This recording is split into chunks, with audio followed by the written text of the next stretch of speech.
wabarakatuh. Surat Al-Infitar 19 ayat. Surat Al-Infitar 19 ayat. A'udzu billahi minasy syaithanir rajim.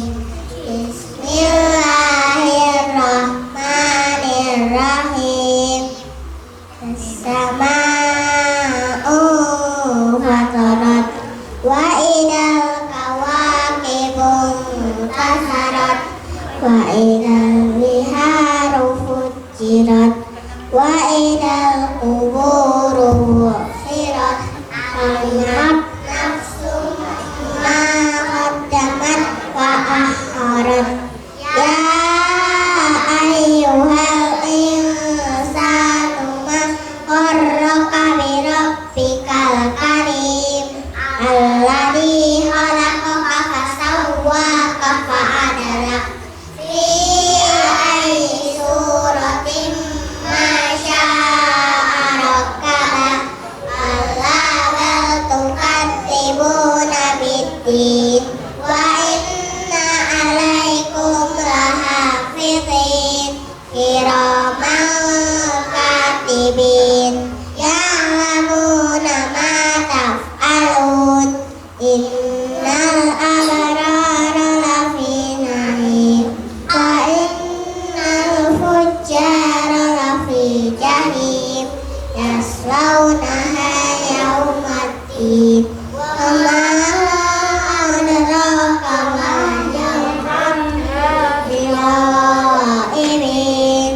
wa ma adraka ma yaumaddin yauma la yaumuddin yauma la tamliku nafsun li nafsin syai'a wal amru yauma idin lillah. Asmaul Husna 99.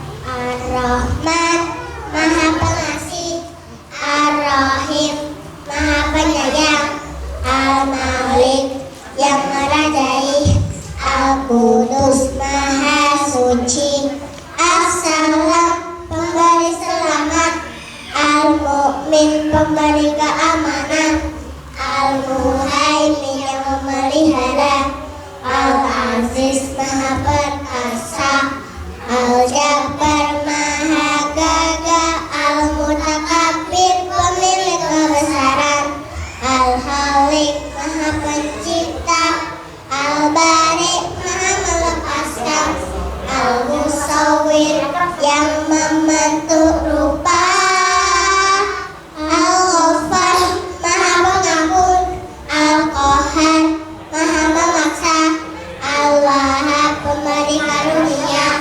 Ar-Razzaq pemberi rizki, Al-Fattah pembuka rahmat, Al-Alim Maha mengetahui, Al-Qabir yang menyempitkan, Al-Basit yang melapangkan, Al-Hafid yang merendahkan, Ar-Rafi yang meninggikan, Al-Mu'izz yang memuliakan, Al-Mudhil yang menghinakan, As-Sami' yang maha mendengar, Al-Bashir maha melihat, Al-Hakam maha menetapkan, Al-Adlu maha adil, Al-Latif maha lembut, Al-Khabir maha mengenal, Al-Halim maha penyantun, Al-Alim maha agung, Al-Ghafur maha pengampun,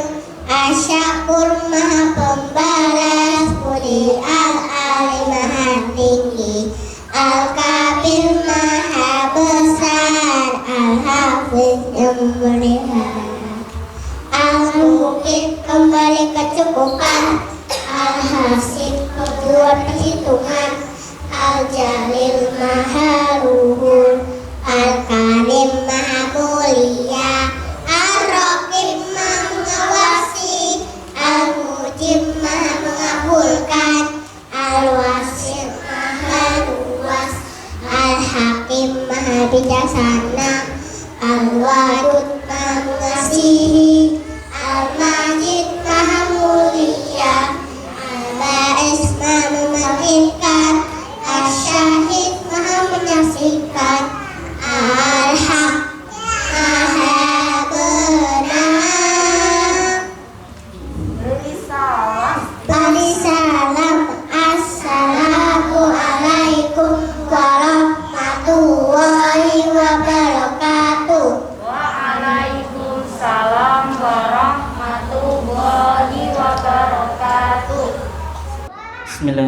Bismillahirrahmanirrahim. Assalamualaikum warahmatullahi wabarakatuh. Alhamdulillahirabbil alamin. Nahmaduhu wa nasta'inuhu wa nastaghfiruh wa na'udzu billahi min syururi anfusina wa min sayyiati a'malina. May yahdihillahu fala mudilla lahu wa may yudlil fala hadiyalah. Asyhadu an la ilaha illallah wahdahu la syarika lahu wa asyhadu anna Muhammadan abduhu wa rasuluhu la nabiyya wa la rasula ba'dah. Alhamdulillah, pada kesempatan pagi yang berbahagia ini, yang pertama syukur kita sampaikan kepada Allah Subhanahu wa taala atas segala kenikmatan yang Allah berikan kepada kita, sehingga pada kesempatan pagi yang berbahagia ini Allah mengizinkan kita untuk bisa bertemu dan bermuajahah dalam acara pertemuan orang tua wali di Taut Al-Bayan, yang alhamdulillah pada pagi hari ini mudah-mudahan Allah lancarkan acara kita sampai selesai. Kedua kalinya salat dan salam semoga tetap tercurah pada Rasulullah kita, Nabiullah Muhammad sallallahu alaihi wasallam, nabi yang kita jadikan suri toladan dalam aktivitas dan kehidupan kita setiap hari, setiap saat.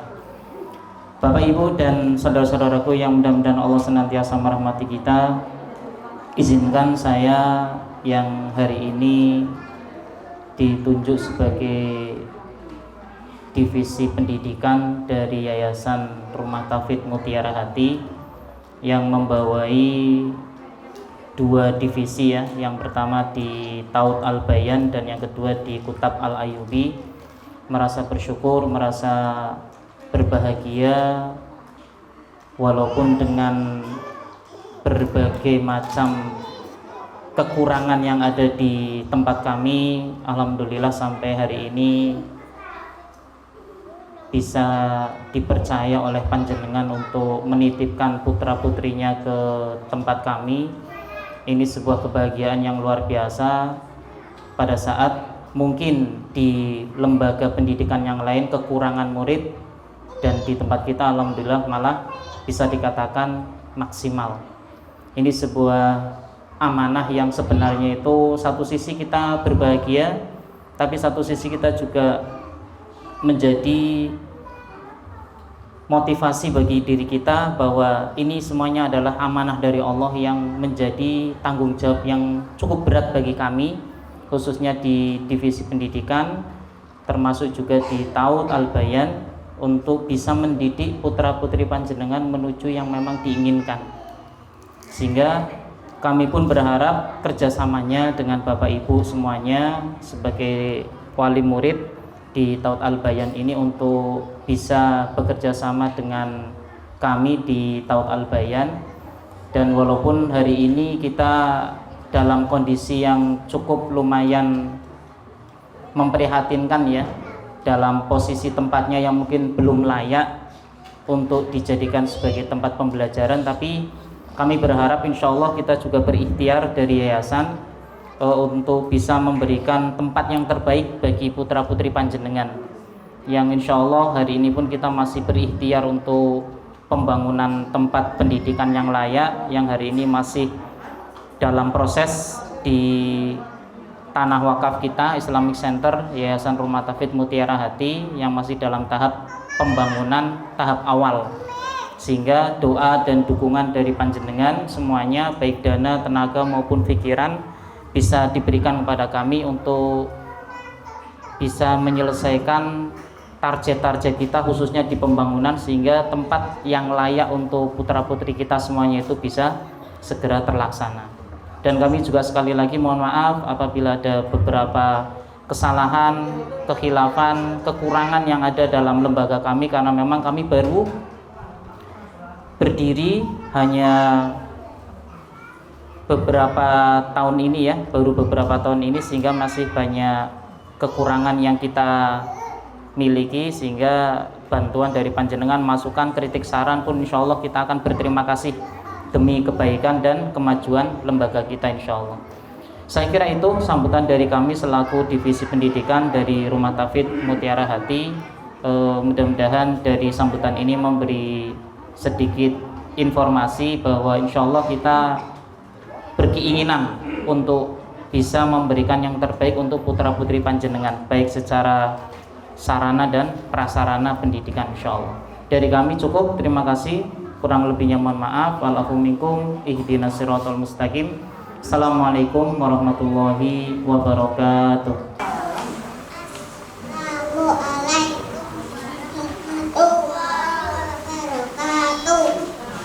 Waalaikumsalam warahmatullahi wabarakatuh.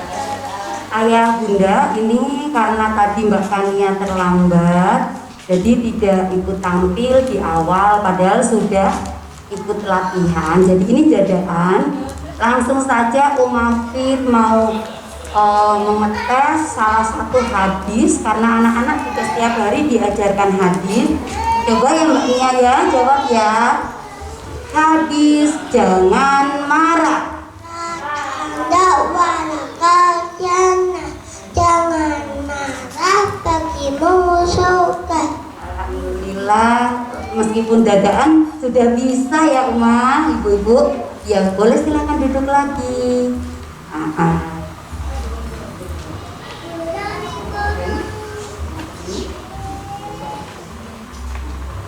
Mbak Yulia mau membaca puisi. Ini salah satu program dari Taut Al-Bayan untuk mengajarkan membaca. Alhamdulillah anak-anak sudah dapat membaca dengan baik.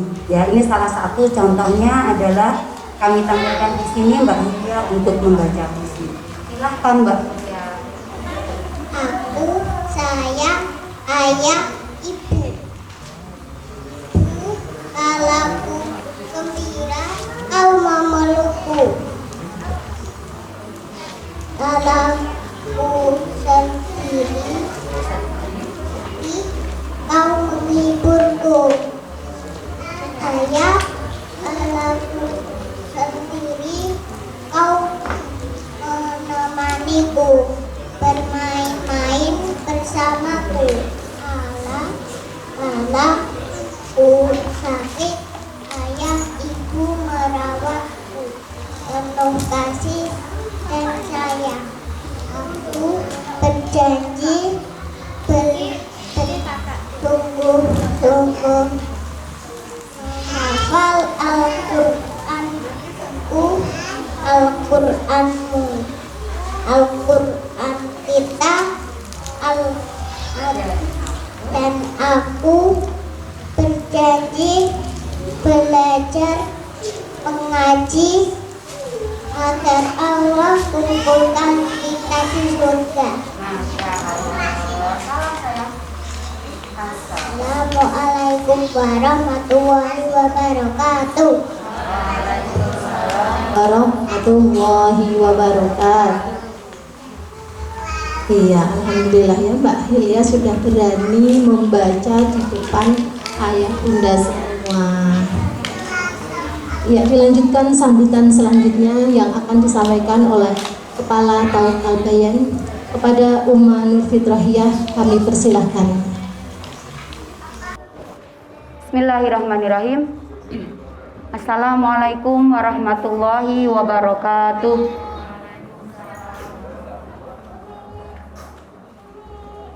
Innal hamdalillah nahmaduhu wa nasta'inuhu wa nastaghfiruh. Na'udzubillahi min sururi anfusina wa min sayyiati a'malina. May yahdihillahu fala mudhillalah wa may yudlilhu fala hadiyalah.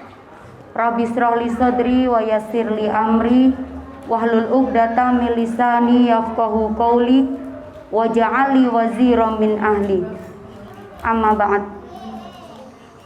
A'udzu billahi minasyaitonir rajim. Idh qalat imra'atu Imrana rabbi inni nadartu laka ma fi batni muharraran fataqabbal minni innaka antas samiul alim. Al-ayah. Bapak Ibu yang dirahmati Allah, wali murid Taut Al-Bayan, alhamdulillah pada kesempatan pagi hari ini panjenengan sedaya saged rawuh ke tempat yang mohon maaf karena keterpaksaan tempat yang keterbatasan tempat di Taut sangat sempit, kita sampai pinjem ke kakaknya anak-anak ya, di Kutab ya, Kutab Al Ayyubi. Di sini tempatnya lebih memadai untuk menampung ya Bapak Ibu yang volumenya insya Allah ini 50 lebih ya. Sementara di Taut sangat sempit, mohon maaf. Meskipun seperti itu juga tetap ada keterbatasan panjenengan susuan ten mriki ya. Intinya alhamdulillah pada kesempatan pagi hari ini kita dapat bersilaturahim tatap muka untuk pertama kalinya setelah yang kemarin kita lakukan POMG, pertemuan orang tua dan orang tua murid dan guru itu dengan cara digilir. Ya, kemarin sampai 3 shift kita lakukan per kelas apa per 10 anak ya Bu ya kemarin ya. Sampai 4 kali pertemuan ya, sampai 4 kali pertemuan. Itu karena qadarullah Indonesia sedang, bahkan dunia sedang mengalami ujian, cobaan masa pandemi seperti ini, sehingga kita tidak bisa maksimal untuk mengajar bahkan untuk bertemu antara wali dan anak dan orang dan guru gitu. Bapak Ibu yang dirahmati Allah, yang sudah saya sampaikan di depan bahwa di surat Ali Imran ayat 35, dan ketika berkata istrinya Imro'ahnya Imran, Robbi ini nadar tulaka, wahai Robku, aku nadarkan untukmu mafi batni, apa yang ada dalam perutku, muharron fatakobal minni ya. Innaka antas samiul alim. Bahwasanya ibu bapak yang dirahmati Allah, dalam mendidik anak itu kita awali, kita niatkan, kita azamkan bahkan sejak dalam perut ya, sejak anak-anak kita kandung, untuk mendidik putra-putri kita menjadi anak yang muharroron, anak-anak yang solih, yang solihah, yang bermanfaat untuk agamanya. Itu bahkan dari dalam perut gitu. Tapi kemudian sebagaimana sudah dicontohkan dalam Al-Quran, di sini adalah istrinya Imran ya, sejak dalam perut sudah terus berdoa mutaqarrib kepada Allah. Kemudian setelah lahir dilanjutkan dalam ayat berikutnya, wa ini samaituha Maryam wa ini u'idzuha bika wa dzurriyyataha minasyaitonir rajim. Di sini kekuatan doa berlaku. Setelah anaknya istri Imran dilahirkan, kemudian samaituha Maryam, kami beri nama Maryam, itu pun kemudian dimintakan u'idzuka ya, u'idzuha, dimintakan perlindungan atas Maryam kepada Allah. Di situ berlaku Bapak Ibu yang dirahmati Allah, sepandai-pandainya kita, sepintar-pintarnya kita, S1, S2, S3, S berapapun seorang ayah dan ibu tidak akan mampu untuk mencetak putra-putri tanpa pertolongan Allah. Maka di situ istrinya Imran mencontohkan bahwa doa adalah segala-galanya, bahwa berlindung kepada Allah adalah segala-galanya. Sehebat apa sih kita ya, sehebat apa sih kita kalau kita itu tidak mungkin melebihi kehebatan Nabi Nuh ya kan. Nabi Nuh itu seorang nabi yang sangat solih, itu pun putranya tidak mampu dicetak menjadi putra yang solih. Apalagi kita, sehebat apa sih kita? Termasuk umat, termasuk para asatidah yang ada di Taut Al-Bayan. Kami hanya berusaha untuk mensolihkan diri kami. Kami hanya berusaha untuk mengupgrade ilmu kami. Kami berusaha untuk mengikhlaskan amal kami, agar anak-anak yang nantinya akan menjadi generasi yang muharraran tadi, generasi yang didambakan oleh umat. Solih, silakan duduk. Ayo, adabnya dipakai ya nak. Iya. Pelan-pelan dengan penuh kelembutan, dengan penuh rasa keikhlasan dan tawakal yang penuh kepada Allah. Tidak mungkin kita merasa ini loh, karena aku hebat, karena aku sudah bisa, karena aku adalah seorang yang ngerti psikologisnya anak, aku ngerti parenting, aku ngerti ilmu agama, maka aku akan mencetak anak-anakku, murid-muridku menjadi anak yang solih dan salihah. Tidak bisa. Karena sesungguhnya yang membolak-balikan hati, yang membuat, yang menumbuhkan jiwa anak-anak itu adalah Allah Subhanahu wa ta'ala. Maka dari itu, dari pembukaan ini, maka Bapak Ibu yang dirahmati Allah,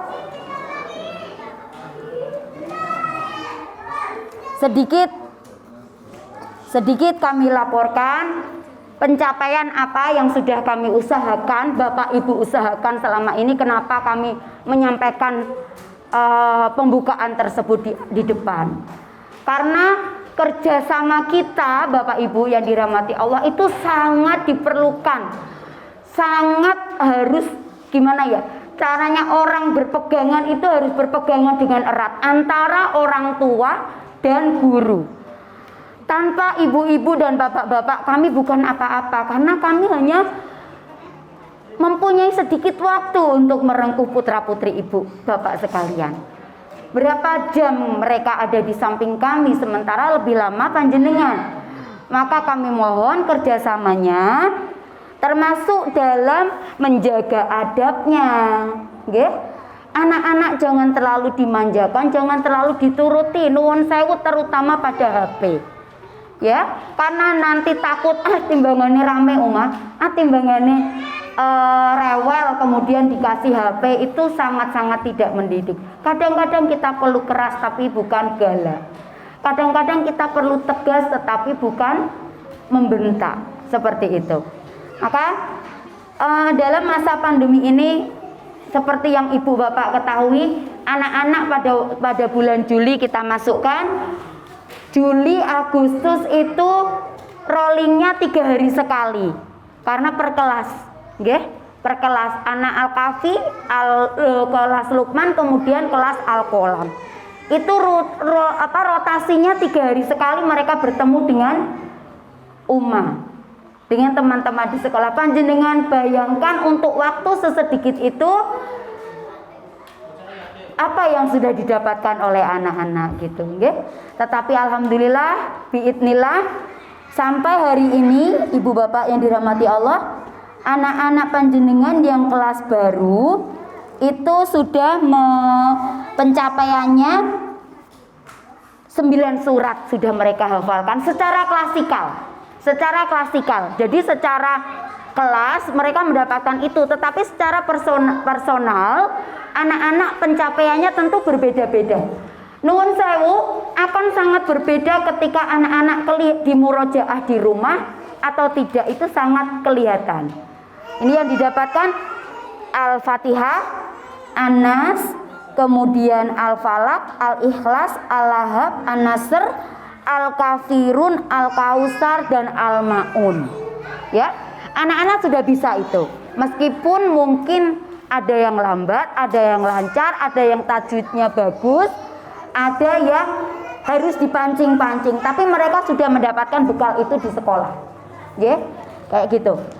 Kemudian dengan pencapaian yang sesuai kemampuan masing-masing, termasuk dalam qiraati, Bapak Ibu yang dirahmati Allah, karena selama ini kita masih ada sebagian daring, kami mohon untuk tidak menuntut anak-anak sesuai ego kita. Egonya seorang orang tua itu pengennya anak-anaknya itu cepet gitu. Akhirnya nuwun sewu, ketika ada kita berikan buku panduan, buku penghubung, itu dilancarkan terus terus karena nggak pengen anaknya kecewa dengan tulisan KL itu kurang lancar gitu Bapak Ibu. Tetapi kita harus memahami bahwa anak-anak kita bukan robot. Anak-anak kita mempunyai kemampuan yang berbeda-beda. dengan ketelatenan insya Allah akan bisa. Tetapi ada yang qadarullah Allah memberikan pahala lebih banyak kepada orang tua yang anak-anaknya agak lamban dalam penangkapan. Tidak apa-apa, jangan selalu melulu dilancarkan terus sementara anaknya belum paham gitu. Ada yang levelnya ke situ masih untuk bermain, ya seperti Mas Aska, nggih. Mas Aska itu ke TAUD bukan untuk belajar, niatnya untuk bermain. Karena levelnya sedang segitu, nggak apa-apa. Dia sambil merekam apa yang Uma ucapkan, apa yang teman-teman ucapkan. Insya Allah kok. Yang anak kecil-kecil yang kita ajak anaknya Uma itu di Arfan, Uwais, itu sudah bisa gitu. Meskipun mereka belum pintar untuk bercakap, ketika ada yang hafalan itu belakang-belakangnya sudah nyaut. Berarti anak-anak kita insya Allah sangat cerdas, sesuai kemampuan mereka. Jadi jangan terlalu dipaksa. Jangan karena kita ingin anak kita terlihat hebat, kemudian di buku penghubung ditulis L terus. Nggih? Sampai anak-anaknya itu kalau di sekolah kita tulis KL itu nggak mau. Uma, aku kalau sama bunda di L terus gitu, dilancarkan terus, kan kasihan gitu. Sementara anak-anak memang belum mampu. Nggak apa-apa, anak-anak punya kemampuan yang hebat, anak-anak kita hebat. Dalam waktu seperti tadi saya ucapkan, saya sampaikan, masa pandemi seperti itu saja, anak-anak sudah mencapai 9 surat. Yang anak-anak besar, yang anak-anak TAUD besar itu malah sudah mencapai 3 jilid. Berarti kurang 1 lagi, padahal pas tahun pertama itu terpotong masa pandemi selama 6 bulan. Akhirnya kita hafalan dengan cara daring. Okay? Itu anak-anak sudah mencapai jilid 1 yang Anas sampai Az-Zalzalah. Tadi yang sudah maju tadi, itu ke kelas Al-Qalam, termasuk Mbak Kania dan teman-temannya. Itu jilid 2 An-Naba sampai dengan At-Takwir. Kemudian yang sekarang sedang dilalui anak-anak jilid 3 yaitu Al-Infitor, Al-Mutaffifin, Al-Insikok, Al-Buruj, dan sekarang menginjak At-Tariq. Tinggal 2 lagi selesai jilid 3. Okay? Itu berarti masih kurang Al-A'la dan Al-Ghoshiyah. Itu kita yakin bahwa makhluk Allah bernama anak-anak ini mempunyai kemampuan luar biasa di otak mereka untuk menangkap apapun kalamullah, apalagi ini kalam Allah, itu sangat mudah. Apalagi untuk anak-anak yang fitrah, yang masih sangat suci, itu Al-Quran diterima di hati mereka dengan sangat cepat gitu. Tinggal jilid 4 yang panjang itu cuma 2, yaitu Al-Fajr dan Al-Balad. Yang lainnya pendek-pendek, As-Sams, Al-Lail, Al-Duha, Al-Insirah, Atin, Al-Alaq, Al-Qadr, dan Al-Bayyinah. Selesai juz 30 anak-anak TAUD selesaikan. Itu kepotong masa pandemi. Jadi kita yakin saja bahwa Allah akan mudahkan langkah kita tanpa memaksa terlalu kepada anak-anak. Kita pelan-pelan dengan kelembutan, dengan kedisiplinan. Kedisiplinannya itu apa? Maksudnya kalau tetap ada jadwal murojaah, jangan biarkan anak-anak bermain dengan HP terutama.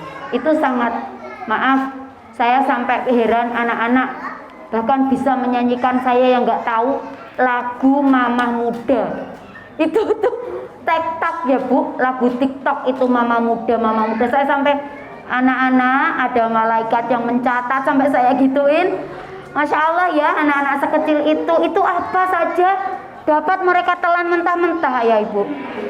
Ya, jadi mohon maaf kalau panjenengan memang terpaksa memakai sesuatu benda yang bernama HP ini, kalau bisa tidak selalu di depan anak-anak, karena ini sangat membahayakan, membuat mereka jealous, mereka juga merasanya ayah ibunya bermain, kok aku nggak boleh, kan seperti itu.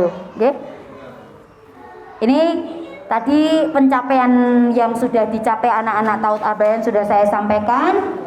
Kemudian insya Allah masih mencukupi waktunya untuk anak-anak mencapai hafalan sampai selesai. Ayah ibu yang dirahmati Allah, ada beberapa program dari bagian kurikulum yang perlu kami sampaikan. Untuk mid semester yang tadinya ada, kedepannya kita tiadakan, tidak ada mid semester, tetapi yang ada adalah ujian level per jilid. Nanti ketika anak-anak memang sudah siap, panjenengan akan menerima kartu, kartu pra level. Kalau sudah mendapatkan kartu, berarti putra putri panjenengan secara klasikal sudah selesai 1 jilid, Ana sampai Azalzalah, atau yang kelas lama berarti Al-Infitor sampai Al-Ghoshiyah. Itu nanti panjenengan di rumah bekerja keras untuk dengan telaten mengulang-ulang untuk mengisi pra level tersebut. Ketika dirasa anak-anak sudah siap, kemudian diajukan, kami ulang pra level kedua di sekolah, dites oleh ustazah. Nah, setelah selesai baru kita perdengarkan untuk ujian level. Ketoknya kok kejem nemen gitu ya, tapi enggak, anak-anak itu masih bisa sambil tertawa kok. Ya, anak-anak itu bisa menghafal sambil jengkeng, bener. Kadang-kadang kita sudah ajarkan bagaimana adab membaca, belajar, tetapi namanya anak-anak, sambil kayang, sambil split, sambil bermain, itu mereka hafal, gitu. Jadi kita santai saja bahwa otak yang sudah diberikan oleh Allah itu adalah luar biasa pentiumnya, gitu.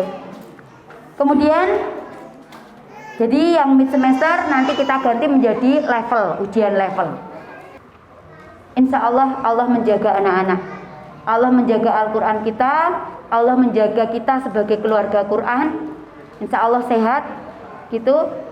Kita tawakal, kita perbesar tawakal kita kepada Allah.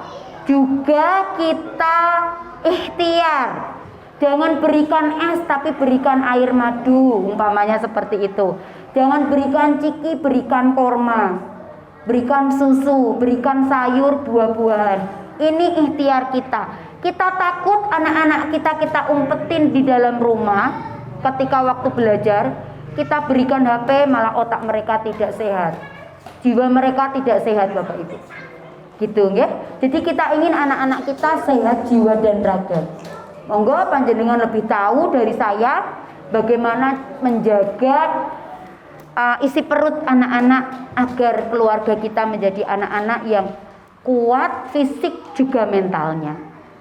Kemudian kita perbesar tawakal kita kepada Allah bahwa COVID ini adalah ciptaan Allah, bahwa Al-Quran adalah kalamullah. Ketika kita mendekat kepada Al-Quran, Allah insya Allah akan menjaga kita. Ini kita bersama-sama bergandeng tangan, berjabat hati, betul-betul meminta kepada Allah antara orang tua dan guru bersama-sama mencetak generasi yang lebih baik.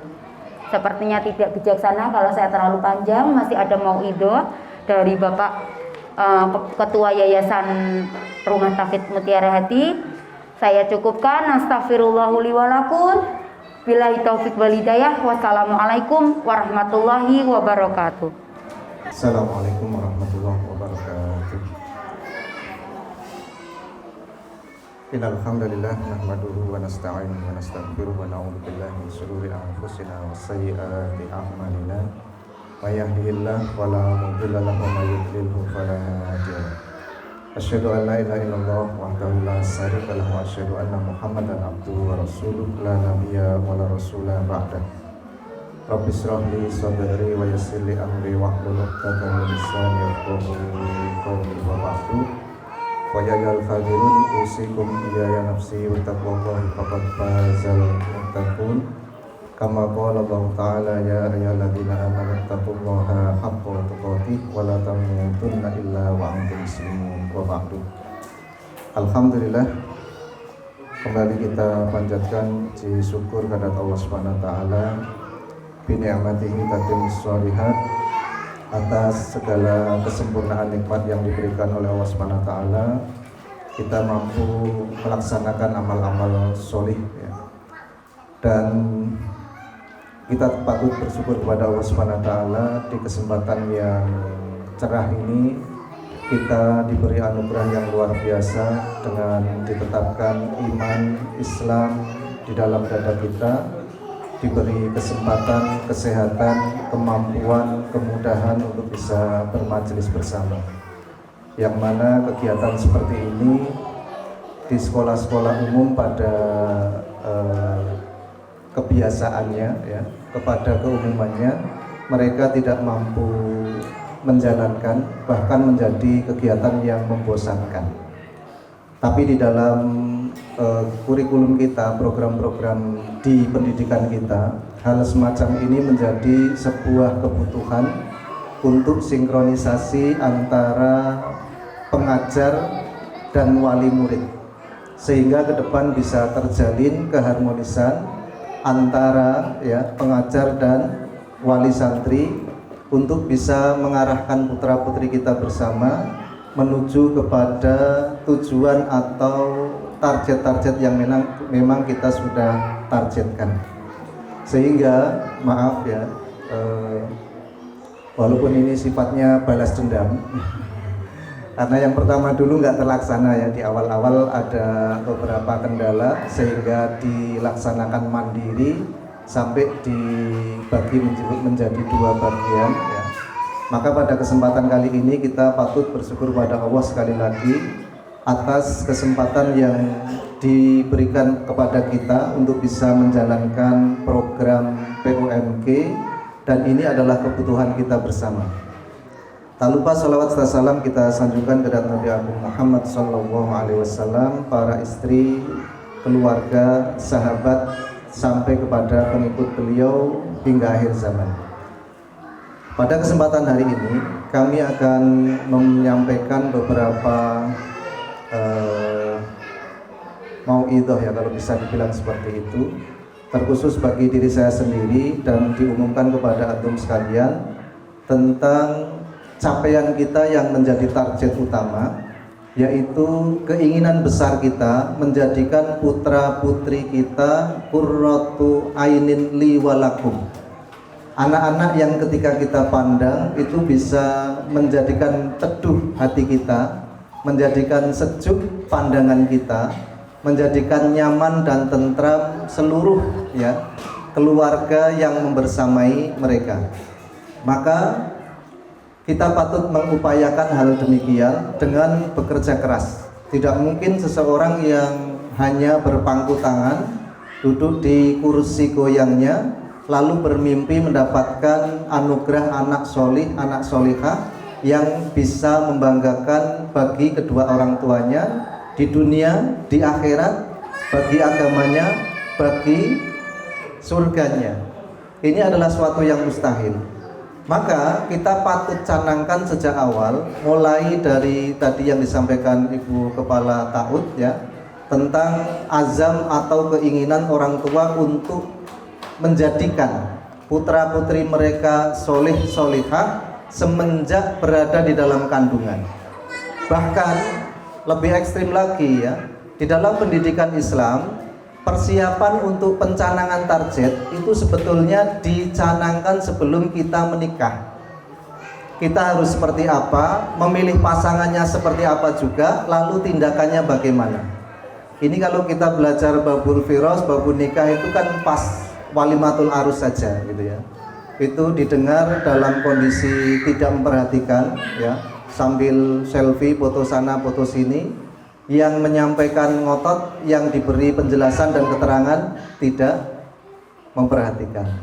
Nah, ketika itu terjadi, maka ketimpangan-ketimpangan di dalam urusan hidup berkeluarga akan menerpa kita karena minimnya ilmu dan minimnya pengalaman yang kita dapatkan.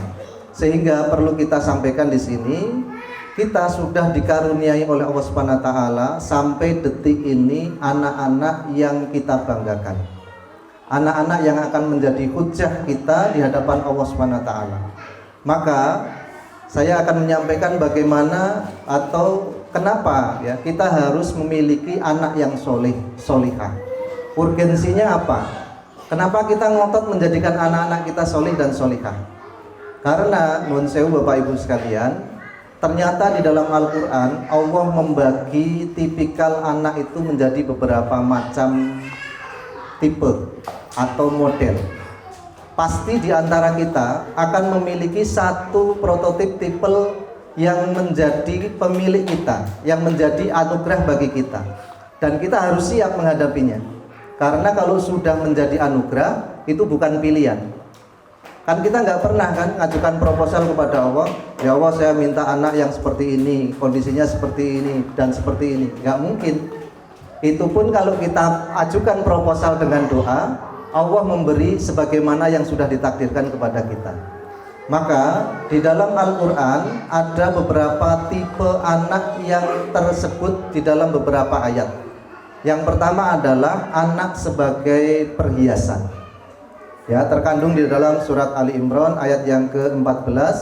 Allah Subhanahu wa taala berfirman, a'udzubillahi minasyaitonirrajim, zuyyina lin-nasi hubbus syahawat minan nisa'i wal banin. Memang diberikan anugerah oleh Allah Subhanahu wa taala perhiasan.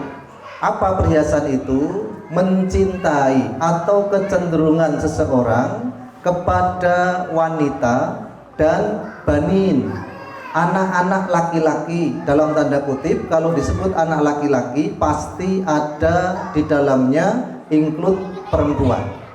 Beda ketika disebut perempuan. Pasti ini adalah hukum tersendiri yang disampaikan oleh Allah untuk memastikan kepada mustami atau pendengar ayat tadi bahwa ini adalah kekhususan untuk perempuan. Tetapi kalau disebut ar-rijal atau al-banin pasti include di dalamnya an-nisa atau al-banat. Nah, sehingga kebanggaan kita kepada anak sebagai perhiasan itu adalah naluriyah, sudah menjadi hukum alam.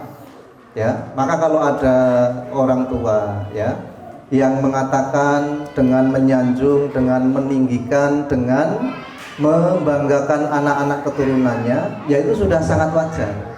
Itu sangat wajar, sangat lumrah gitu ya.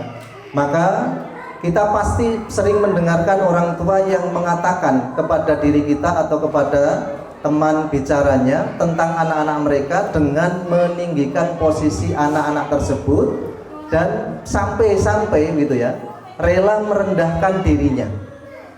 Maaf ya, jangan tersinggung ya kalau ada anak ngomong, "Wah, aku pesek-pesek pohon ini anakku tapi maju." Saya walaupun berkulit hitam tapi anak saya berkulit putih. Yo sak bodoh-bodohne aku wong tuane duwe anak lumayan pinter.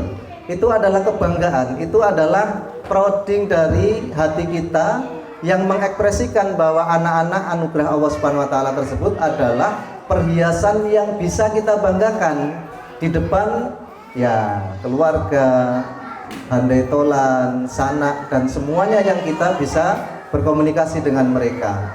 Maka ketika itu terjadi sangat wajar. Walaupun yang mendengar itu kadang-kadang meremehkan ya. Jenenge anak ya ora beda karo wong tuane. Wong makne pesek kok anake kon maju. Itu umpamanya. Yang mendengar bisa saja objektif atau subjektif. Tetapi ya, ketika mengatakan hal tersebut di depan khalayak, di depan lawan bicara, orang tua pasti akan mempunyai unsur membanggakan anak sebagai perhiasan yang diberikan oleh Allah Subhanahu wa taala kepada dirinya dan diunggulkan walaupun orang tua tadi rela merendahkan dirinya. Ya. Aku sih ora sekolah dhuwur-dhuwur, tapi anakku sekolahnya sampai SMP, SMA, kuliah, terus nguli. Ya kalau sudah kerja itu kan nguli ya. Maaf seperti itu. Maka itu suatu kewajaran. Dan itu sudah dinaskan oleh Allah Subhanahu wa taala, zuyyina linnas. Dijadikan perhiasan untuk manusia, anak-anak yang kita cintai dan kita banggakan tersebut. Yang kedua, di dalam surat At-Taghabun ayat yang ke-14 juga Allah Subhanahu wa taala berfirman, "Ya ayyuhalladzina amanu inna min azwajikum wa auladikum aduwwun lakum fahdharuhum." Yaitu anak sebagai musuh. Anak sebagai musuh. sudah menjadi kemakluman ya, menjadi suatu yang kita maklumi di dalam kisah-kisah orang terdahulu maupun yang sekarang ya, yang terdekat dan yang sekarang, bahwa ada anak-anak yang menjadi musuh bagi orang tuanya. Maka Allah Subhanahu wa taala mengingatkan, ya ayyuhalladzina amanu, wahai orang-orang yang beriman, inna min azwajikum, sesungguhnya dari istri-istri kalian, wa auladikum, dan dari anak-anak keturunan kalian, aduun lakum, aduan lakum, yang diposisikan oleh Allah Subhanahu wa taala sebagai musuh bagi kalian. Fahdharuhum, maka berhati-hatilah kalian terhadap mereka, anak-anak yang dijadikan oleh Allah Subhanahu wa taala ditakdirkan menjadi musuh bagi orang tuanya. Sebagaimana kita tahu cerita Nabi Nuh alaihissalam, betapa beliau alaihissalam adalah seorang nabi, orang yang soleh, orang yang diberi kemaksuman oleh Allah Subhanahu wa taala. Toh ternyata Allah mentakdirkan putranya, salah satu putranya Kan'an, itu menjadi sosok yang memusuhi dakwah dan pribadi Nabi Nuh alaihissalam. Jadi kalau kita maaf ya, melihat, mendengar atau mengetahui ada orang-orang alim, ustadz, kiai, habaib, atau orang-orang soleh yang kita kenal kesolihannya, atau orang-orang baik di sekitar kita yang kita tahu kebaikannya, orang tuanya baik, bapak dan ibunya soleh solihah, tapi mempunyai anugerah putra yang membangkang terhadap kedua orang tuanya, itu jangan-jangan kita sudah berprasangka buruk dulu. Ketoke kok wong soleh, ketoke kok wong menengan, ketoke wong ora neko-neko, tapi kok anake kaya ngono, mesti ana sing salah karo wong kuwi. Nah, maka jangan seperti itu. Kenapa? Karena kadang-kadang Allah menjadikan takdir bagi orang tua tersebut untuk diuji melalui putra-putrinya. Nah, ini yang kadang-kadang kita tidak menyadari dan mudah menghukumi, bahkan menghakimi orang-orang seperti itu sebagai orang-orang yang bermasalah, yang kelihatannya solih atau baik. Nah, maka nuwun sewu, kalau kita sudah menyaksikan kebaikannya, kita sudah mengetahui kesolihannya, kok tetap saja mereka mempunyai anak yang dalam tanda kutip memusuhi orang tuanya, maka kita mempunyai dua opsi.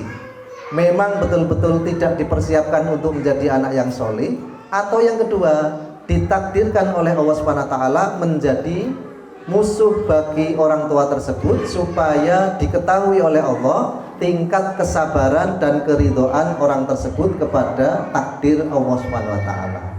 Nah, ini yang perlu kita pahami. Jadi kalau kita sudah baik, kita sudah memperbaiki ya, ternyata anak-anak kita malah menjadi musuh bagi diri kita, ya maaf, itu mungkin sekali kita ceroboh, tidak mempersiapkan, atau memang Allah menjalankan takdir atas diri kita supaya menghadapi anak kita yang menjadi musuh bagi kita sendiri. Ya, contohnya pasti banyak sekali. Yang paling populer dan paling fenomenal pasti anak Nabi, yaitu Nuh alaihissalam, yang mendapati anaknya tidak patuh, bahkan melawan, menentang terhadap dakwah yang disampaikan oleh Nabi Nuh alaihissalam. Ya, kalau Nabi Nuh ketemu Bu Tejo kan pasti dinyinyirin ya. Alah Nuh sampean ki opo gitu ya. Ketoke wae alim, ketoke wae nabi, ketoke wae wong saleh. Nyatane anakmu dhewe menentang. Nah, seperti itu. Maka kita nggak perlu yang mengerjakan hal-hal yang seperti itu. Kita cukup tahu kalau memang ada di antara anak-anak yang dititipkan kepada hamba-hamba Allah itu diposisikan sebagai musuh bagi orang tuanya. Nah, selanjutnya yang ketiga, minimal ini ada empat yang terakhir yang kita bahas nanti ya.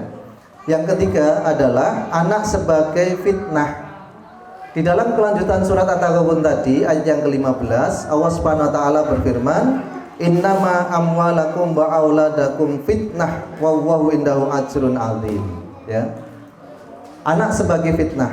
Maka Allah memfirmankan di dalam ayat At-Taghabun tadi, surat At-Taghabun ayat yang ke-15, innama hanya saja amwalakum, harta benda kalian, wa auladakum, dan anak-anak keturunan kalian, fitnah, itu adalah sebagai ujian atau fitnah.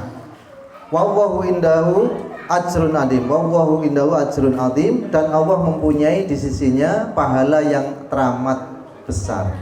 Artinya apa? Memang kadang-kadang anak itu ujian bagi kita.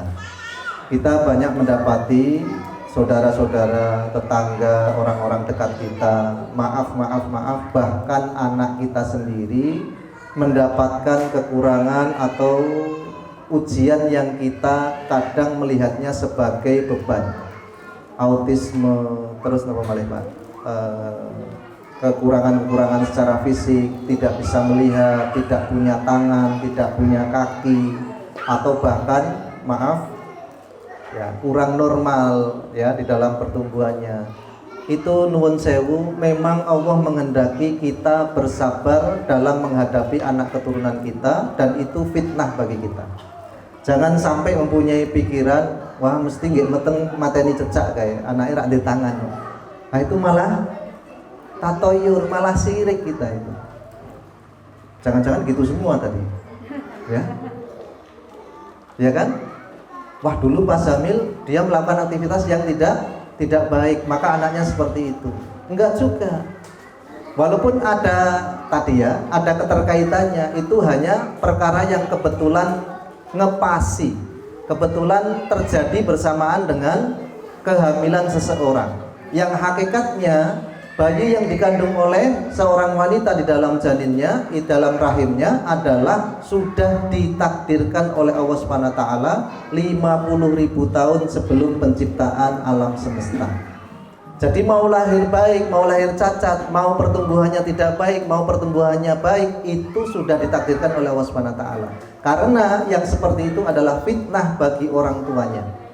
Maka perlu kita sadari, ketika kita sudah tahu bahwa itu adalah ujian bagi orang tua, kita harus sabar. Ya, kita harus sabar. Jangan sampai kita menyalahkan takdir, naudzubillah min dzalik, menyalahkan kegiatan-kegiatan yang berbentuk tahayul tadi sampai kepada kesirikan, atau kita mempunyai keyakinan-keyakinan yang menyimpang dari syariat, sehingga kita tidak dapat pahala, malah mendapatkan dosa atas keberadaan anak-anak kita yang dijadikan oleh Allah sebagai fitnah. Nah sing wis kadung tatoyur kae mbiyen ya saiki kudune taubat. Sudah hafal kan doa taubat dari tatoyur? Oh jangan-jangan tidak tahu. Kalau kita punya kebiasaan jahiliyah ya, ngitung suara tekek, suge, kere, itu tatayur. Lalu ada kupu masuk ke dalam rumah, wah delongkas mesti ono tamu, itu tatayur. Lalu ketika kita mau pergi, tiba-tiba ada cicak kurang ajar yang membuang kotoran di badan kita, wah kita era api naik metuki, saya akan di rumah saja. Itu tatayur. Sirik ibu-ibu bapak-bapak sekalian. Apa kafarohnya? Ayo jangan-jangan tidak tahu. Kalau tidak dikafaroi, walaupun jenengan sudah istighfar, jangan-jangan istighfar jenengan tidak diterima oleh Allah Subhanahu wa taala karena berkaitan dengan kifaroh tadi, berkaitan dengan denda. Sesuatu yang berdenda harus dibayarkan dendanya, lalu dimintakan maaf, baru keluar surat permohonan tadi diterima dan dimaafkan oleh yang mempunyai kewenangan. Apa doa tatayur? Kafaroh tatayur karo sirik si asgor ya, kita riya, kita sum'ah, kita menonjolkan diri untuk dilihat, kita caper untuk bisa didengar. Doa kita, Allahumma inni a'udzubika an usyrika bika syai'an wa ana a'lam wa astaghfiruka minadz-dzanbi alladzi la a'lam. Itu kalau riya sum'ah. Nah kalau tatayur, kepercayaan tadi, mosok ora ono sing ngerti iki. Waduh masyaallah. Ojo nganti aku takon ustadzai lho ya. Karena kalau ustadzanya sampai nggak tahu kan ya masya Allah ya. Allahumma la khaira illa khairuka wala thaira illa thairuka wala ilaha ghairuka. Ya Allah, tidak ada kebaikan kecuali kebaikan yang datang dari engkau. Tidak ada tatayur kecuali sesuatu yang engkau kehendaki dari tatayur tadi, dan tidak ada ilah kecuali engkau. Sudah diucapkan itu, baru kita istighfar. Astagfirullahaladzim, selama ini saya mempunyai keyakinan, mempunyai perilaku jahiliyah, dan itu bertentangan dengan syariat, dan itu adalah sebuah kesalahan.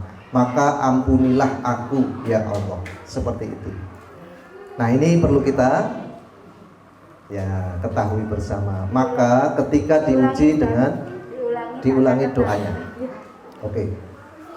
Doa ketika mengalami tatayur sebagai kifarohnya, sebagai penebusnya, yaitu Allahumma la khaira illa khairoka, pakai nasab karena lanya la nahiyah.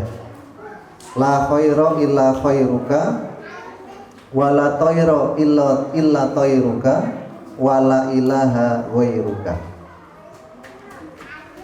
Ini nggak usah dicatat, didengar aja hafal ya, pendek masalahnya.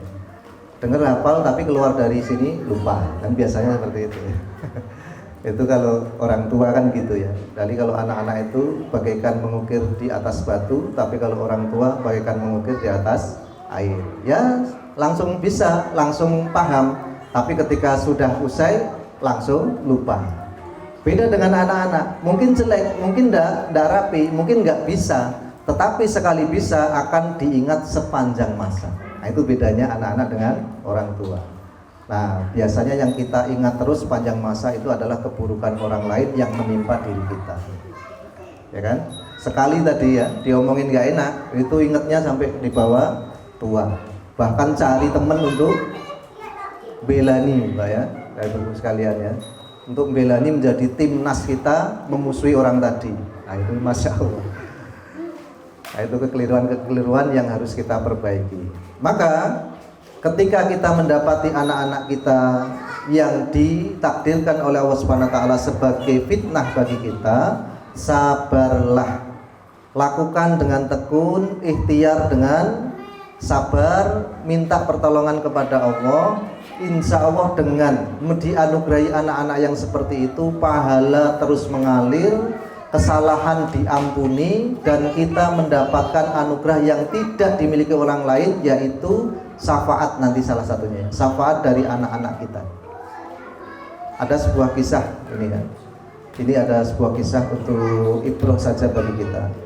Imam Al-Barrok ya, beliau adalah orang Palestina, terkenal kealimannya, terkenal dengan gudang ilmunya, baik perilakunya, soleh penampilannya. Ketika itu beliau dianugerahi anak-anak yang salah seorang anak yang tadi membutuhkan perhatian khusus. Tidak disebut dalam riwayat tersebut sakit apa atau bagaimana kondisi anak tersebut. Yang intinya sampai berlalu beberapa tahun timbul kejenuhan, timbul rasa bosan, timbul rasa iba melihat kondisi anaknya. Wong tuane kesel, pikirane jenuh, ngetke anake orang ana progres, itu juga kasihan. Maka dia membatin sebuah kata-kata di dalam hatinya, ya Allah, kasihan sekali anak saya. Kalaulah engkau panggil saja dia supaya terbebas dari beban kehidupan dunia. Cuman seperti itu padahal. Maka qadarullah diijabah doa Imam Al-Barrok, kemudian hari anak tersebut meninggal dunia. Ketika meninggal dunia sudah dilakukan prosesi pemakaman dengan sempurna. Usai jeda tersebut beberapa hari berselang, Imam Al-Barrok tertidur di dalam duduknya ketika mutola'ah kita. Nah, ketika mutola'ah tadi tertidur, bahasa Jawa ini cedak kauman itu makliyep gitu ya, tertidur dengan tidak disengaja. Maka di dalam tidurnya itu dia bermimpi dia sudah di alam akhirat. Ketika di dalam alam akhirat itu banyak orang-orang yang berlarian menuju ke pintu surga. Ternyata Bapak Ibu sekalian, di depan pintu surga itu banyak anak-anak kecil yang sudah menyambut kedatangan mereka. Ayah, ibu, begitu ya. Maka berlarilah orang tua mereka menghampiri anaknya, dan anaknya pun gembira didatangi oleh orang tuanya. Tibalah giliran Imam Al-Bara lari menghampiri anaknya tersebut karena dilihat anaknya ada di depan surga. Ketika dia mau menghampiri, anaknya malah lari. Dikejar lagi, anaknya tambah lari. Dikejar lagi, anaknya tambah lari. Ketika semakin menjauh, maka Imam Al-Bara menanyakan, "Duhai anakku, ada apakah dengan engkau? Apakah engkau tidak suka dengan kehadiran ayahmu?" Apa kata anak tadi? Ini didengarkan Bu ya, diperhatikan, dieling-eling, supaya ini menjadikan keteguhan di dalam hati kita, mempunyai sifat sabar ketika menghadapi anak-anak yang mempunyai kebutuhan khusus. "Wahai ayah, sebagaimana engkau menolak kehadiranku di dunia, sekarang aku juga menolak kehadiranmu di surga." Maaf ya, saya juga punya kasus yang sama. Ketika anak saya mengalami penyakit yang bertubi-tubi sampai harus menjadi dikondisikan dalam kondisi yang tertentu, sampai saya tidak bisa berkata-kata kalau memang harus menceritakannya. Tiba saatnya ada pilihan antara dibawa pulang paksa atau tetap di rumah sakit dengan peralatan yang canggih, dan hanya alat itulah yang bisa menopang hidupnya. Itu sulit sekali Bu. Kalau tidak diambil paksa, ya tetap tidak ada progres. Tapi kalau diambil paksa, konsekuensinya pasti nggak kuat hidup. Dan seolah-olah saya adalah orang yang menjadi eksekutor. Nah ini yang menjadi berat itu. Maka kalau diingatkan dengan kisah Imam Al-Bara ini, pasti lidah saya menjadi keluh. Karena kita mempunyai tadi ya, kok koyotene aku ki eksekutor, orang yang menetapkan ya tadi ya, ketidakberlangsungan hidup anak saya sendiri. Itu sampai beberapa kali kalau dewean ning ngarepe jenengan saya nggak mau nangis, pasti. Gengsi tuh ya. Tapi kalau pas sendirian Pak, tidak ada yang bisa menghalangi menetesnya air mata karena kesalahan yang pernah saya buat.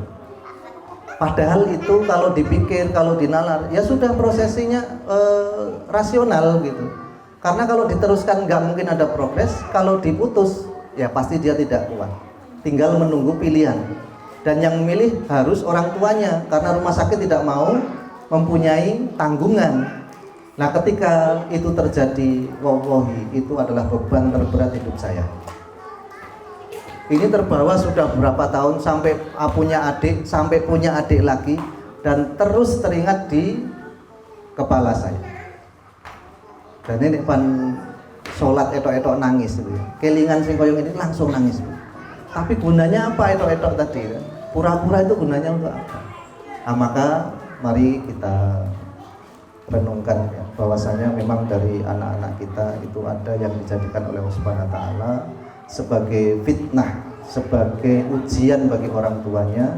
Maka ketika diuji dengan anak-anak, bersabarlah, minta pertolongan kepada Allah, minta solusi yang terbaik kepada Allah, sehingga apapun yang terjadi Allah akan memberikan yang terbaik untuk diri kita. Ada yang diuji nakalnya minta ampun, ada yang diuji sakit terus, ada yang diuji nggak bisa ngapa-ngapain sampai besar. Ya itulah konsekuensi fitnah bagi diri kita terhadap anak-anak kita. Maka ketika itu terjadi, sabarlah. Kata Rasul kepada putri beliau Zainab radhiyallahu anha, faltasbir wal tahtasib. Kamu sabar, kamu minta pahala dari kesabaranmu kepada Allah Subhanahu wa taala. Padahal ketika itu putri beliau Zainab radhiyallahu anha sedang dalam masa kritis. Lalu ketika pembantunya datang menemui Nabi sallallahu alaihi wasallam, demi Allah wahai Rasul, putri beliau meminta kehadiran jenengan untuk bisa menyaksikan kondisi cucu panjenengan. Maka datanglah Rasul bersama para sahabat untuk menyaksikan kondisi cucu beliau sallallahu alaihi wasallam. Ketika sudah sampai di rumah Zainab, maka cucunya diambil, ditimang dan dipangku. Apa yang terjadi? Rasul sallallahu alaihi wasallam menangis sesungguhkan sampai meneteskan air mata. Dan itu naluriah. Jadi kalau kita ngadepin anak-anak kita yang berkebutuhan khusus tadi, sampai nggak tahan, sampai nangis, Itu pahalanya luar biasa Ibu sekalian. Dan tidak mungkin hal itu ya kita bayangkan terjadi kepada orang lain. Karena itu sudah menimpa diri kita. Maka fal tasbir wal tahtasib. Bersabarlah dengan kondisi seperti itu dan minta kepada Allah diberi pahala dengan kondisi yang seperti itu. Nah, apa manfaat yang kita dapatkan? Satu, mendapatkan syafaat tadi. Nomor dua, anak-anak kita yang mempunyai kebutuhan khusus dan dalam tanda kutip sampai meninggal dunia, Allah tidak akan menghisab mereka dengan sholatnya, dengan zakatnya, dengan hajinya, dengan tolabul ilminya.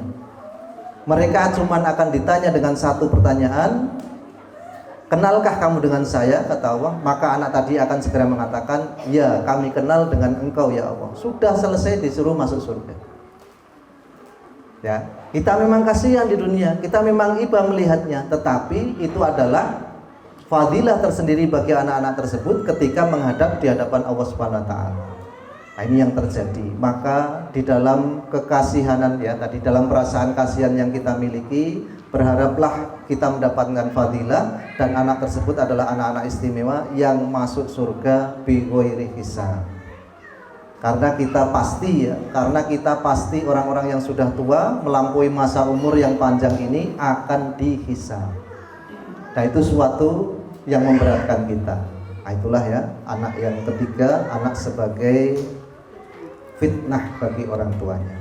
Nah, ini yang akan kita bahas. Bahwasanya yang keempat adalah tipikal anak yang menjadi permata hati atau qurrata a'yun.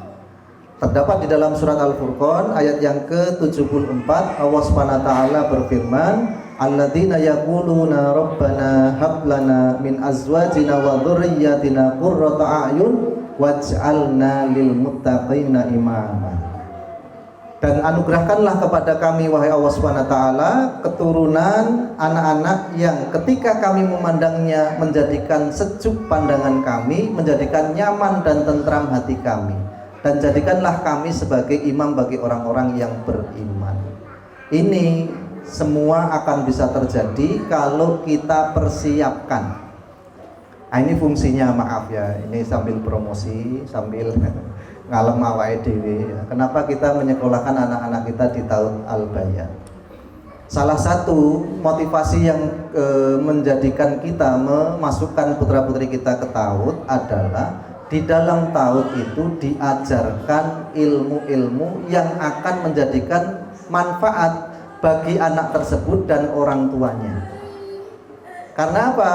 Salah satu keinginan terbesar kita adalah menjadikan solihah anak-anak keturunan kita. Pertanyaannya, kenapa kita harus mensolihkan anak-anak kita? Ada yang tahu? Sing biyen tahu melu POMG mesti ini ngerti ya. Kenapa? Alasan pertama kita harus mensolihkan anak kita, pertama alasannya apa? Investasi. Terus kita pengusaha ya. Berpikirnya langsung ke bisnis ya. Investasi. Iya bener sih, cuman harus tadi ya. Satu investasi ya tadi. Terus apa lagi? Ya kali kalau salah nanti kita benerin, kalau nggak ada yang jawab kan jadi nggak tahu gitu ya, jadi nggak tahu. Apa yang lain? Manfaat, memberikan syafaat. Oke, selanjutnya satu investasi, memberikan syafaat. Ayo masa wong swida jawabannya loro tok. Mendapatkan doa, terus apa lagi? Oke. Kita minimal ada 3 kemanfaatan mengapa kita harus mensolihkan anak-anak kita. Ini nanti pasti dengan keseimbangan ya, dengan keseimbangan. Kenapa saya katakan seperti itu? Karena kalau obsesi kita mensolihkan anak tidak dibarengi dengan memperbaiki diri sendiri, itu omong kosong. Itu sesuatu yang mustahil. Karena anak-anak kita itu adalah bayang-bayang dari kita. Yo mbiyen pakne piye, makne piye, anake yo kaya ngono kuwi ra beda. Maka yang perlu kita lakukan adalah memperbaiki diri sendiri, lalu menyiapkan kesolihan bagi anak-anak kita. Nah, kenapa kita mempunyai obsesi yang demikian besar terhadap kesolehan anak? Yang pertama, ketika anak kita solih, anak kita yang akan memberikan syafaat kepada kita kelak ketika di akhirat. Jadi menurut ulama Ahlus Sunnah wal Jamaah, selain syafaat yang diberikan oleh Nabi kita Muhammad SAW kepada umatnya, atau guru kepada muridnya, atau orang tua kepada anaknya, atau orang solih tadi ya kepada teman-teman sejawatnya, yang kemudian adalah anak solih terhadap orang tuanya, ya, anak solih terhadap kedua orang tuanya.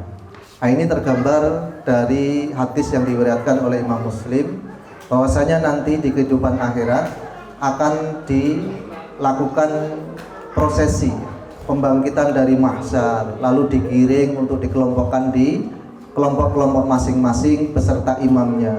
Lalu akan didatangkan timbangan di depan Allah Subhanahu wa taala, lalu satu persatu hamba-hamba itu akan dihisab, lalu ditimbang amal baik dan buruknya. Ketika sudah dihisab, maka abdi-abdi tersebut dipersilahkan meniti sirat, yaitu jalan antara mahsyar menuju surga, yang di bawah sirat itu terbentang luas api neraka. Maka orang-orang soleh itu oleh Allah Subhanahu wa taala diringankan, ya, prosesi di mahsyar tadi, mulai pembangkitan, mulai digiring ke kelompoknya masing-masing, mulai dihisab dan ditimbang sampai dipersilahkan meniti sirat. Allah akan ringankan dengan seringan-ringannya. Maka dalam surat Al-A'la kita senantiasa mengatakan apa? Kalau wa yuhasibuhu hisaban Rabbi hasibni hisaban yasira. Ya Allah, berilah kepada kami hisab yang ringan. Karena bagi orang yang soleh itu akan diringankan hisabnya sehingga prosesnya menuju ke surga cepat. Ternyata Pak, orang-orang soleh yang dipercepat untuk masuk ke surga itu ada yang di depan pintu surga itu telongap ngetke menjeru ngetke menjebo, ngetke menjeru ngetke menjebo. Ketika dikatakan oleh mereka kepada Allah Subhanahu wa taala, udkhulul jannata, ya sudah kamu masuk aja, apa yang kamu tunggu, kata Allah. Maka dia diam saja. Lan adkhul, bahkan dia mengatakan saya sekali-kali tidak akan masuk. Sampai Allah mengatakan 3 kali, udkhulul jannata, masuk aja ke dalam surga. Yang ketiga kali ini mereka menjawab, lan adkhul hatta naro abana, saya tidak akan pernah masuk sampai saya melihat orang tua kami. Nah, kemana dia, kata Allah Subhanahu wa taala? Ternyata ada orang tua yang kurang soleh sehingga hisabnya itu berat, hisabnya itu panjang, hisabnya itu tidak mudah. Maka orang tua seperti itu dibalap Pak, didahului oleh anak-anaknya yang soleh di depan pintu surga. Tapi ya, keunikan dari anak-anak yang soleh, mereka tidak ingat istrinya, tidak ingat suaminya, tidak ingat anak-anaknya, tidak ingat kepada kerabatnya. Tetapi yang mereka ingat pertama kali adalah orang tuanya. Nah, ini perlu kita perhatikan. Jadi ada kondisi di mana ketika di mahsyar itu orang akan mengutamakan dirinya sendiri dan tidak ingat apa-apa. Satu, ketika dibangunkan dari kubur.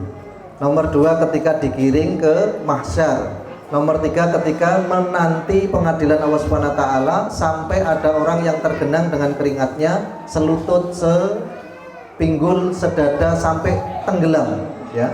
Itu mereka tidak ingat. Sampai dihisab, sampai ditimbang, sampai meniti ke sirat, itu enggak ingat apapun kecuali dirinya sendiri, ya. Nah, maka ketika sudah terbebas dari tekanan dan juga tadi ya kepekatan, ya, prosesi di mahsyar tadi, sudah di pintu surga, maka ingatannya refresh, ikatannya kembali kepada memori semula, dan yang pertama kali diingat adalah orang tuanya. Ini kenapa kita kok harus mempunyai anak soleh, karena kalau tidak soleh nggak ke surga. Nah, kalau ke surga pun kalau tidak soleh itu akhir, Nah, ngapain kita nunggu yang terakhir? Nah, ketika anak kita soleh, mereka akan mendahului kita masuk ke surga, dan dia akan mengatakan kepada Allah, sekali-kali saya tidak akan masuk kecuali saya sudah melihat orang tua saya di sini. Di mana? Di pintu surga.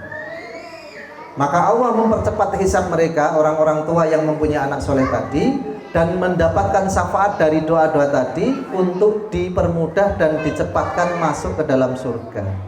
Ketika kedua orang tuanya sudah berada di depan surga, Allah berfirman kepada mereka, udkhulul jannata antum wa aba'ukum. Ya sudah, kamu masuk sama orang tua kalian semua. Maka masuklah anak soleh tadi menggandeng kedua orang tuanya. Iya Pak, romantis dah. Iya kan? Dajjal kalau kita nggak punya anak yang soleh, pasti kita salah-salahan, ya kan? Bapak sih biar ngajari aku, oh sampai ngajari yo angel loh, gitu. Pasti patuh di depan Allah Subhanahu wa taala. Nah, tidak kepada orang yang soleh, tidak kepada anak yang soleh. Bahkan mereka mampu membawa orang tuanya untuk mendapatkan syafaat tersebut. Itu kalau di akhirat. Padahal sebelum di akhirat kita di mana? Di barzah, di kubur. Nah, apa bisa anak-anak soleh kita itu memanfaati kita di alam kubur? Nah, ini Pak, salah satu poin yang terdapat kenapa kita harus mempunyai anak soleh. Yang kedua, karena doa anak soleh itu istijabah. Doa anak-anak soleh itu didengar, dikabulkan oleh Allah Subhanahu wa taala. Kita pasti sudah pernah dengar hadis yang familiar, hadis yang sudah digembar-gemborkan oleh para dai mubaligh, idza mata ibnu adam inqata amaluhu illa min salas. Ketika anak turun Adam itu meninggal, tidak tersisa dari mereka amal kecuali 3. Artinya orang yang sudah mati nggak bisa ngaji lagi, orang yang sudah mati nggak bisa taklim lagi, orang yang sudah mati nggak bisa beramal soleh lagi, kecuali pokok-pokok yang sudah dibangun yang bisa melancarkan dan melanggengkan pahalanya. Apa itu? Amal jariah 1, terus ilmu yang bermanfaat. Yang ketiga, waladun solihun yad'ulah, anak diberi sifat oleh Nabi Sallallahu Alaihi Wasallam yang soleh, yang mendoakan bagi mereka. Kenapa harus disifati dengan soleh?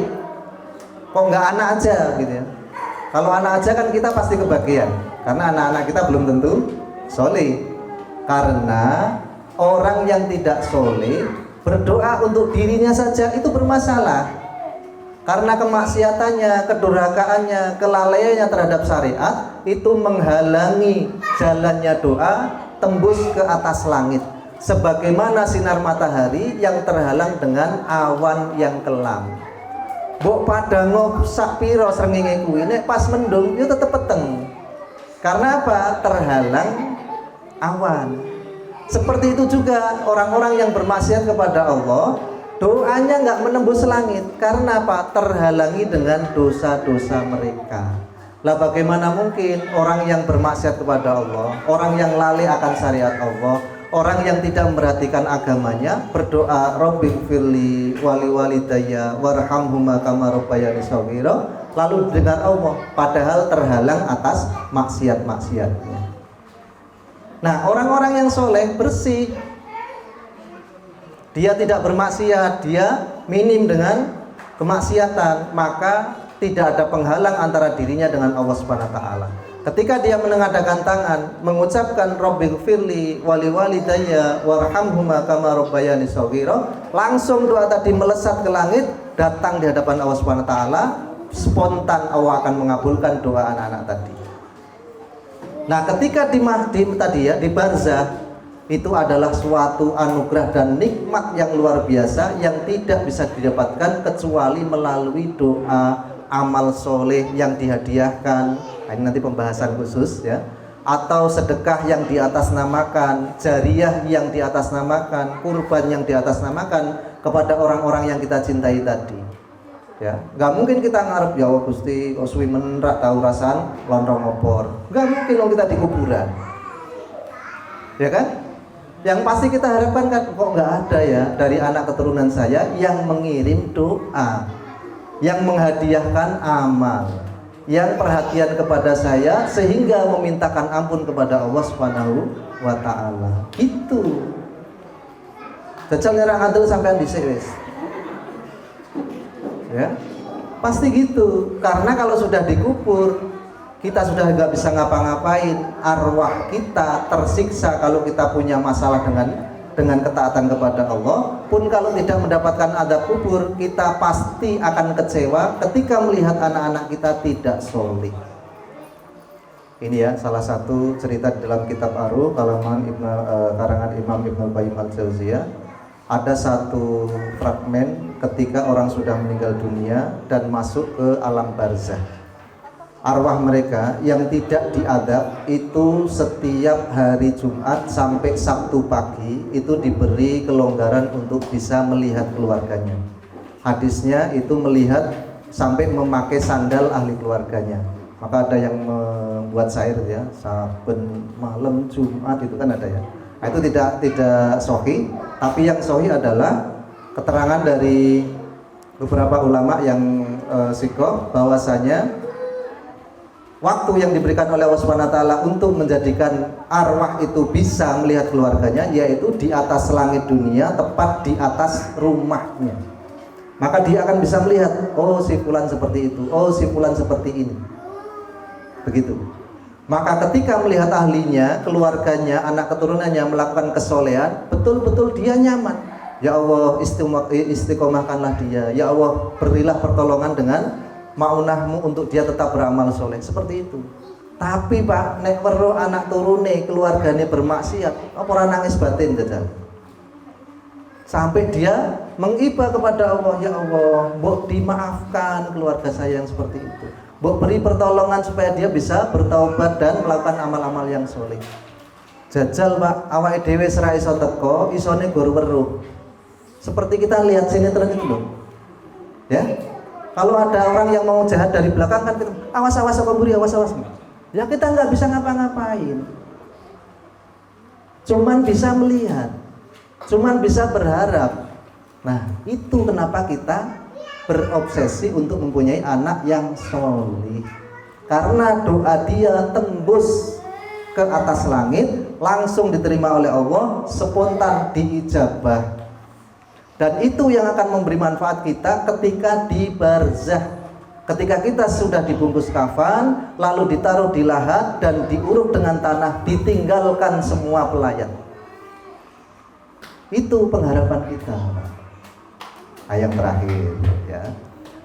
Yang terakhir ketika tadi itu di akhirat, yang kedua di barzah, yang ketiga ketika di dunia.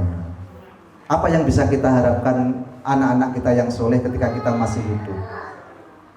Kata Nabi SAW ketika menghadapi para sahabatnya, beliau bertanya kepada para sahabat, atadruna manir rukum? Apakah kalian semua tahu siapa orang yang mandul itu? Tanpa pikir panjang, sahabat langsung mengatakan, yang mandul ya nggak punya anak ya Rasulullah. Ya kan, pasti kan? Iya. Apa kata Nabi SAW? Yang mandul di hadapan Allah adalah orang yang mempunyai anak, tapi anaknya tidak mempunyai kontribusi sedikit pun untuk agama Allah. Ngaji nggak mau, datang ke majelis nggak pernah, sholat rasa-rasen. Itu walaupun anak kita banyak, itu ya, itu diklaim mandul oleh Allah SWT. Nah, ketika anak kita solih, nurut kepada kita, mau tolabul ilmi, mau melaksanakan perintah Allah dengan ketaatan-ketaatan, kita mendapatkan hujah, kita bukan orang yang mandul. Karena anak-anak kita sudah memberi kemanfaatan kepada agama Allah Subhanahu wa taala. Nah, ini ya.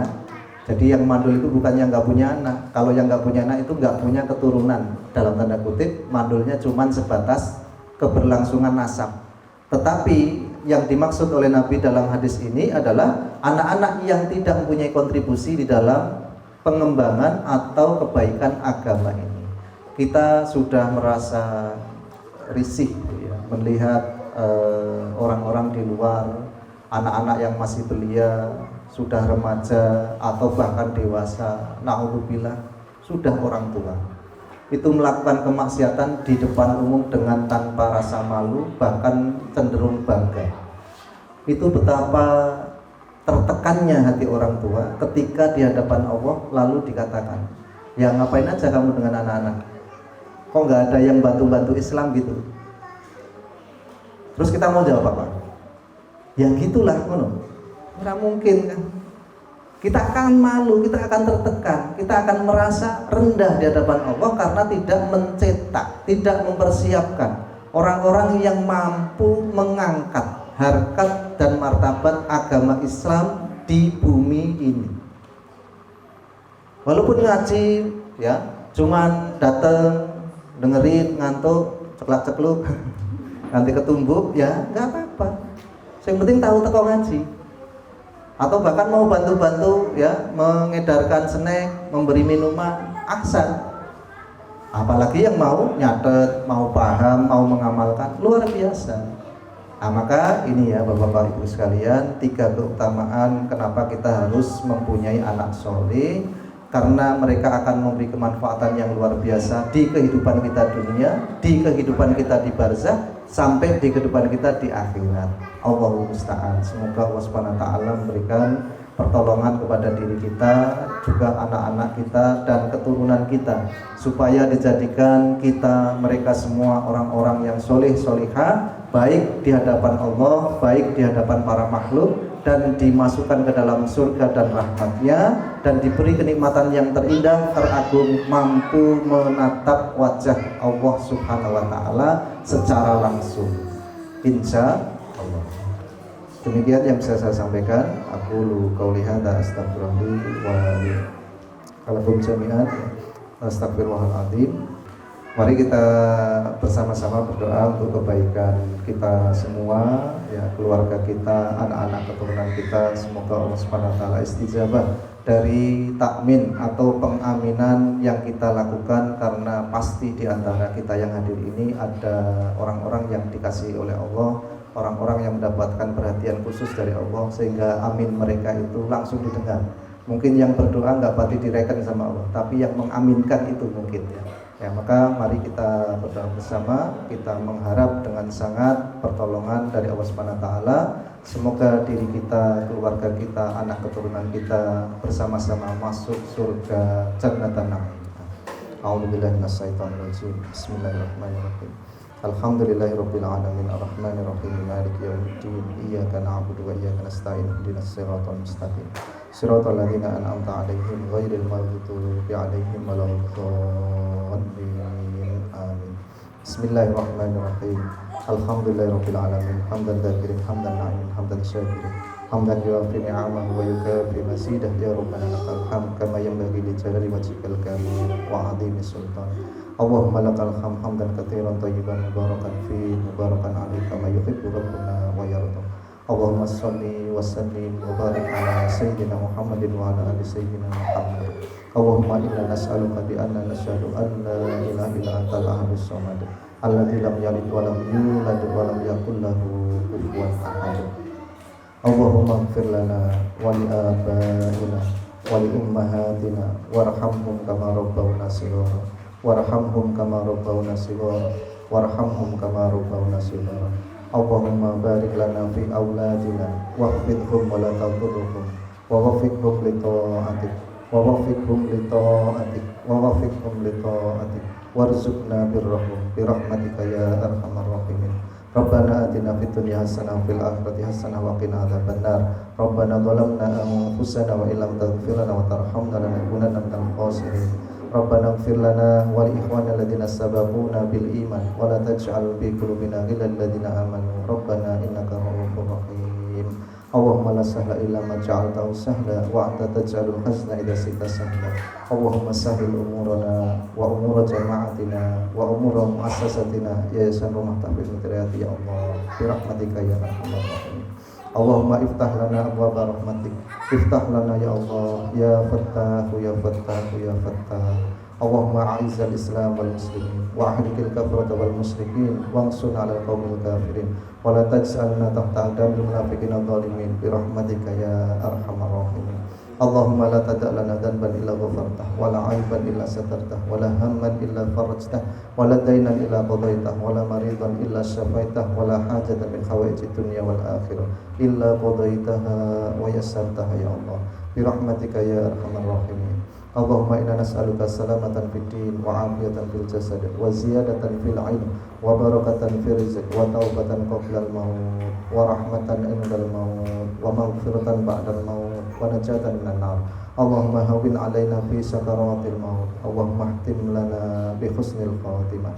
Allahumma inna nas'aluka khairan ma sa'alaka minhu nabiyyuka Muhammad sallallahu alaihi wasallam wa na'udzubika min syarri ma sta'adzaka minhu nabiyyuka Muhammad sallallahu alaihi wasallam. Wa antal musta'an alaikal balad la haula wa la quwwata illa billah. Wa sallallahu ala sayyidina Muhammadin nabiyil ummiyin wa ala alihi washabbihi wa baraka wasallam.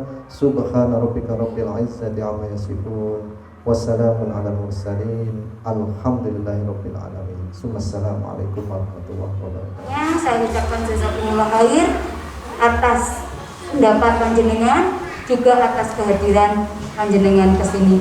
Semoga ada lain kali, ada waktu-waktu kita bertemu lebih intens, lebih banyak berbicara untuk menjadikan generasi kita lebih baik lagi. Jazakumullah sekali lagi. Kita tutup sekalian ya Umahani, sebagai saya mewakili Umah dan Taut Al-Bayan mengucapkan sekali lagi jazakumullah bihudurikum, kemudian selamat jalan, semoga selamat sampai rumah. Wassalamualaikum warahmatullahi wabarakatuh. Kita tutup dengan kafaratul majelis bersama-sama. Subhanallahumma wa bihamdika asyhadu an la ilaha illa anta astaghfiruka wa atubu ilaik.